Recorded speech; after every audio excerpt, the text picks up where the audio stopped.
20 సంవత్సరాలుగా అంతర్జాతీయ క్రికెట్ ఆడుతున్న ఆటగాడు ఇప్పుడు పునరావాస కేంద్రంలో ఉన్నాడు. అంతర్జాతీయ క్రికెట్లో 8,000 పరుగులు చేసిన Zimbabwe player Sean Williams drugs కి బానిసై ప్రస్తుతం పునరావాస కేంద్రంలో చేరాడు. ఈ విషయాన్ని జింబాబ్వే క్రికెట్ ధృవీకరించింది. కాగా మెన్స్ టీ20 ప్రపంచ కప్ ఆఫ్రికా క్వాలిఫైయర్స్ కు ఒక రాత్రి ముందు సీన్ విలియమ్స్ ఇటీవలే వ్యక్తిగత కారణాలను చూపుతూ జింబాబ్వే జట్టు నుంచి వైదొలిగాడు. దీంతో జింబాబ్వే క్రికెట్ విలియమ్స్ గైర్హాజరుకి కారణాన్ని గుర్తించడానికి అంతర్గత దర్యాప్తును నిర్వహించినట్లు వెల్లడించింది.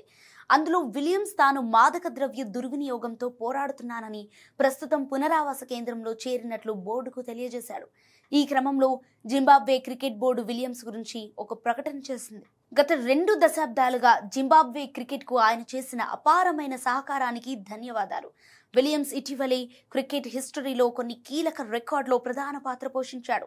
మైదానంలో వెలుపల శాశ్వత వారసత్వాన్ని మిగిల్చాడు. జింబాబ్వే క్రికెట్ అతను త్వరగా కోలుకోవాలని కోరుకుంటున్నామంటూ చెప్పుకొచ్చింది.